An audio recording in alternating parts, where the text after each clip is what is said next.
Last December, the S&P 500 gained 4.4% in just 7 trading days, while most professional traders were on vacation. Why does Wall Street expect your portfolio to get a holiday gift every single year? Today, I'll explain the Santa rally like you're 5 years old. By the end, you'll understand what actually causes it, why it doesn't always show up, and whether you should bet on holiday cheer this year. The Santa rally isn't a myth, but it's not magic either. It's a real pattern where the stock market tends to rise during the final 5 trading days of December and the first 2 trading days of January. This 7-day window has shown positive returns roughly 78% of the time over the past 70 years. That's not random. But here's what most people miss. It's not Santa causing it. It's a combination of very specific market mechanics that happen to line up during the holidays. Think of it like this. Imagine a busy highway where half the aggressive drivers suddenly take vacation. The road gets smoother. Traffic flows easier. Nobody's slamming brakes or cutting people off. That's what happens to the stock market in late December. Big institutional traders, hedge funds, and professional money managers go on holiday. Trading volume drops by 30 to 40%. With fewer people actively selling and steady buying pressure from year-end bonuses and retirement contributions, prices drift upward. It's not that everyone suddenly loves stocks more. It's that fewer sellers plus consistent buyers equals upward pressure. In fact, the New York Stock Exchange often sees its quietest trading days of the entire year during this period. Some days register barely 60% of average volume. That missing activity comes from the biggest players in the market, not small retail investors. Now here's where it gets interesting. Fund managers spend all year trying to beat the market. By December, they know exactly how they performed. If they had a good year, they lock in profits and stop taking risks. They don't want to mess up their bonuses. If they had a bad year, they stop selling losing positions. They don't want those losses showing up on year-end statements. This is called window dressing, and it's more common than most people realize. A Morgan Stanley study found that over 60% of mutual funds adjust their holdings in the final weeks of December. They're basically cleaning up their portfolios to look good when clients review annual reports. Both behaviors reduce selling pressure. Less selling means prices stabilize or climb. Here's the twist. While they're window dressing, they're also buying popular winners to show those positions in their reports. That creates artificial buying pressure on the stocks that already performed well, pushing them even higher. But there's another piece you need to understand. December is when people get creative with taxes. If you're sitting on big gains from earlier in the year, you might sell some losing positions to offset those gains. This is called tax loss harvesting. The IRS allows you to use investment losses to cancel out investment gains. If you made $10,000 on one stock and lost $4,000 on another, you only pay taxes on $6,000 of gains. Smart investors take advantage of this every December. The twist is this. Once January rolls around, many investors buy back those same stocks. It's called the January effect. So late December sees light selling for tax purposes, and early January sees buying as people re-enter positions. That buying momentum often starts in the final days of December, right when the Santa rally is supposed to kick in. This matters to you because the Santa rally isn't based on company earnings, economic growth, or breakthrough innovations. It's pure market mechanics, light volume, portfolio adjustments, tax strategies, bonus money flowing in, seasonal optimism. These forces create a tailwind that gently lifts most stocks. If you're invested in index funds or retirement accounts, a Santa rally means your December statement looks a little better.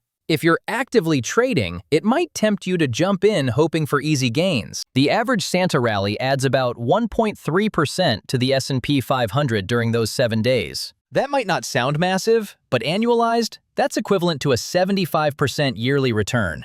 Of course, you can't compound that rate because it only happens once per year. But it shows how concentrated the gains can be in this tiny window. But here's the catch. Seasonal patterns only work when nothing bigger gets in the way. Let's talk about what can kill a Santa rally instantly. If inflation data comes in hotter than expected, the rally vanishes. If the Federal Reserve hints at more aggressive interest rate hikes, the rally disappears. If corporate earnings disappoint, or geopolitical tensions spike, or a banking crisis erupts, the Santa rally gets crushed. Look at December 2018. The S&P 500 dropped 9% that month despite the historical pattern. Why? The Fed was raising rates aggressively, and investors panicked about slowing growth. The Santa rally never showed up. Seasonal trends are real, but they're the weakest force in the market. They only dominate when everything else is calm. Think of the Santa rally as a gentle breeze. It can push a sailboat forward on a calm day, but if a storm rolls in, that breeze means absolutely nothing. So is it happening this year? That depends on conditions right now. If the market has been strong leading into December and investor sentiment is confident, the Santa rally becomes more likely. If people feel good about their portfolios, they're less likely to sell. If companies reported solid earnings, inflation is cooling, and interest rates are stable, the setup is perfect.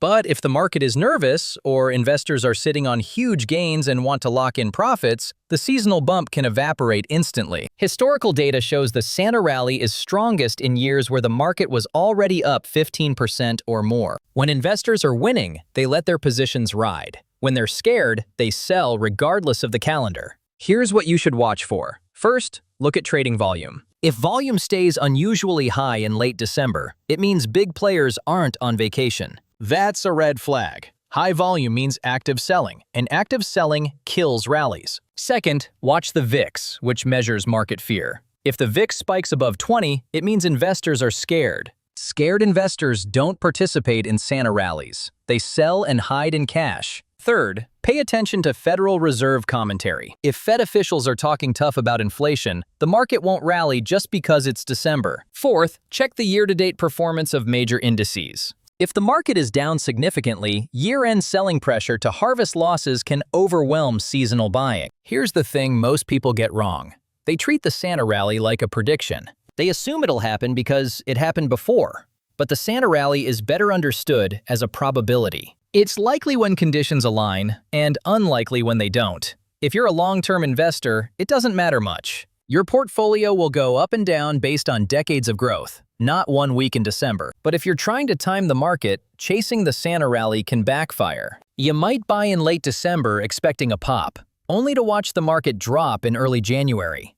Everyone else had the same idea and decided to sell first. There's also a psychological trap here. Financial media hypes the Santa rally every year because it's a fun story. It's festive. It gets clicks. But that hype can create self-fulfilling behavior. If enough people believe in the Santa rally and buy stocks in late December, their buying creates the rally. Then in January, those same people sell to lock in gains and the rally reverses. You end up chasing a pattern that only worked because other people were chasing it too.